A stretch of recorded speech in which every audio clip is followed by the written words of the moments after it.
تعالي اقولك ليه لازم تدخلي البنجر او الشمندر في روتين اكلك اليومي. بصي يا ستي، اولا هو يعتبر مشروب للنضاره. طب ليه نضاره؟ عشان هو بيخلصنا من سموم الكبد، او بمعنى صح هو بيقلل انزيمات الكبد وبيخلي الكبد يحرق الدهون اللي عليه، ومن خلال يعني ان هو بيهضمها في المعده. تمام. ده طبعا كلام كبير قوي، ولكن هو ايه، بينظف الكبد من السموم. لكن لو في بقى حد عنده لا قدر الله كسور في الكلى او حصوات في الكلى او مرض في الكلى مزمن، الكليه يعني، فده ممتنع طبعا ان هو ياكل بنجر او شمندر. ممنوع ان هو ياكل بنجر او شمندر. هما حالتين اتنين بس اللي ممنوع ناكل فيهم بنجر: لما يكون عندنا لا قدر الله امراض مزمنه في الكلى او حصوات او مثلا كسور في الكلى، او ان حد يكون عنده ضغط الدم منخفض، لان هو بيقلل ضغط الدم. يعني انت كده لما ضغطك يعلى بسبب العيال وابو العيال، فتروحي على طول تاكلي بنجر، فهيقللك ايه، ضغطك، وهتبقي بقى احسن يعني. يبقى البنجر ممنوع في حالتين اتنين بس: كسور في الكلى او مرض مزمن في الكلى او حصوات في الكلى، او ان انت ضغطك واطي، لان هو اوريدي بيقلل ضغط الدم. تمام. كمان بقى انت لو رياضية وبتروحي الجيم، فده بيساعد على استشفاء العضلات. يعني انت لما بترجعي كده من الجيم جسمك مكسر، تاكلي على طول بنجر، هيخلي ايه، جسمك يبقى يرتاح يعني. تمام كده. وكمان بيعوض الاملاح اللي انت بتفقديها بقى وانت بتعرقي وانت بتعملي مجهود في الجيم. كمان برضو البنجر او الشمندر مفيد جدا للناس اللي عندهم فقر دم. طبعا فقر دم او انيميا. طبعا مش هو الاعتماد الكلي. الناس دي طبعا بتتوجه الاول لدكتور، وبياخدوا طبعا الحديد من مصدر الحيواني اكتر زي الكبدة مثلا، وخصوصا كبدة الفراخ دي بتكون فيها حديد اكتر بكتير من كبدة الذبايح. والبنجر بقى برضو بيساعد في حاجة زي دي. بس ما تكونيش عندك فقر دم خالص تروحي تاكلي بنجر بس، تعتمدي على البنجر بس، لا غلط. ولكن انت لو عندك انيميا حتى لو طفيفة مثلا، فتقدري عادي تاكلي بنجر. كمان هو سعراته قليلة جدا، يعني انت لو عاملة دايت مش هيأثر معاكي في حاجة. وكمان هو مليان بالألياف. اما بقى لو حد كمان مريض سكر، فعادي ان هو ياكل منه لو هو مثلا في سلطة او اي حاجة. بس طبعا زي ما احنا عارفين، اي حاجة بتزيد عن يعني الحد بتتقلب للضد. يعني ناكل المعقول، ما نقعدش مثلا ناكل كيلو. تمام. لكن احنا ايه، مسموح لنا مثلا 100 جرام او حباية او حبايتين زي المقاس اللي هو في الفيديو ده مثلا.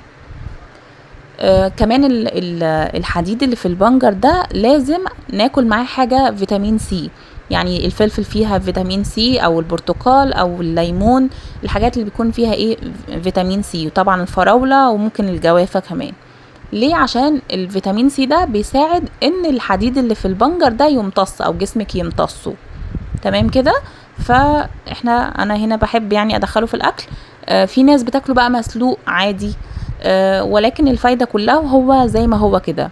وكمان اوراقه الخضرة دي، او هي مش موجودة هنا في الصورة للأسف، انا جايباه كده، لكن بيكون ليه اوراق وكمان ليه عيدان كده. دي برضو بتكون فيها فايدة كبيرة وحديد كبير جدا. وعلى فكرة هو طعمه مسكر كده عادي. انتي بقى حابة تسلقيه اوكي، بس انتي هتخسري من فوائده حبة حلوين كده. وان سلقتيه فتسلقيه بالظبط 3 دقايق بس، بلاش نسيبه ساعة ولا يطرى ولا كده، عشان هو بيفقد قيمته. لكن عادي مفيش ضرر ان انتي تاكليه كده زي ما انا مقطعاه، هناكله عادي زي الخيار والفلفل. او كمان ممكن نشويه. يعني نشويه، نحطه في ورق مثلا الخبز اللي هو ورق الزبدة، او بنلفه مثلا في فويل او نحطه يعني في فويل، ونحطه على البوتاجاز مثلا يتشوي عادي. يبقى ممكن يتسلق او يتشوي. وطبعا لازم نحط معاه فيتامين سي، مثلا ممكن عصرة ليمون. حتى بنلاقي مثلا سلطة بنجر، فبتكون البنجر مسلوق مثلا ورشين عليه سوري، عصرين عليه عصرة ليمون مثلا. تمام. كمان ممكن نعصره في الخلاط مع عصير زي ما اتفقنا، قلنا ممكن مع البرتقان، او ممكن كمان مع الليمون، ليمون يعني. وكمان ممكن مع الجوافة او الفراولة. وكل ده مفيد طبعا. وزي ما قلنا في الاول ان هو برضو بيديكي نضارة، عشان انتي بتخلصي بقى جسمك من السموم، فبتحسي نفسك كده اللي هو انتي نفسك حاسه احساس ان انتي كويسه او سليمه، حاسه ان انتي كده في حاله احسن، ووشك منور كده. وده بجد حقيقي، لان دي حاجات طبيعيه.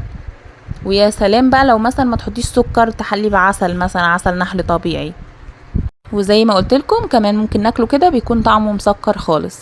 انا زمان ممكن اكون زيكم كنت فاكره ان البنجر ده حاجه وحشه كده، او يعني او مثلا زي اللفت، او يعني حاجه مش بتتاكل. طبعا حرام نقول كده، نعمه ربنا كلها حلوه.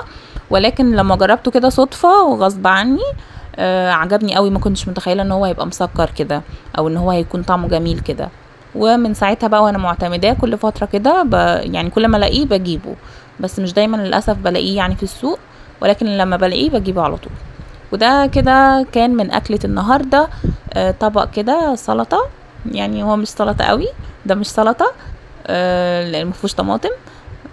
هنا بقى عملت خيار وبنجر والفلفل. طبعا البنجر بيكون لونه احمر قوي كده.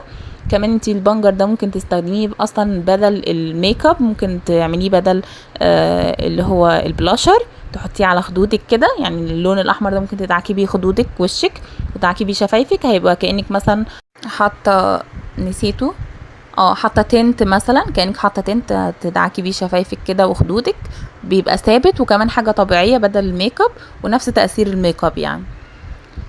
كمان ممكن يعني سوري، يعني ممكن في البيبي بقى في البراز تلاقي لون احمر عادي، ده ما فيهوش اي خطوره لان هو اصلا لونه كده، فهو بيغير ايه اللون ده. ودي بقى بطاطس، احلى بطاطس طبعا هتاكلوها من ايدي، ولا اجدع بطاطس من اي مطعم. بس هنا البطاطس هي نفسها اللي مش حلوه يعني، البطاطس صفرة كده يعني، فضحك عليا فيها. اوكي. وده الطبق الجميل. وطبق المكرونه اللذيذ، احنا بنحب يعني ناكلها يكون فيها شويه شوربه كده، او الميه يعني تكون كده يعني جوسي زي ما بيقولوا. وطبعا يعني معروفة ان احنا خلاص عدينا نص الشهر، واي قبض طبعا في الدنيا بيخلص في اول اسبوع في الشهر. ودي اكلتنا النهاردة، بطاطس ومكرونة وطبق البنجر بالفلفل والخيار الجميل اللذيذ ده. والخيار بقى لاحظوا ان الخيار مقطعاه بشطرة، وده قمة الاهتمام يعني، بصوا مش بكروتكم. وبس كده يا ستي، كنت حابة ان انا اقولك معلومة عن نبات جميل جدا وهو البنجر او الشمندر، ومستنياكم تجربوه وتقولولي رأيكم تحت في التعليقات. واستنونا في فيديو جديد. باي.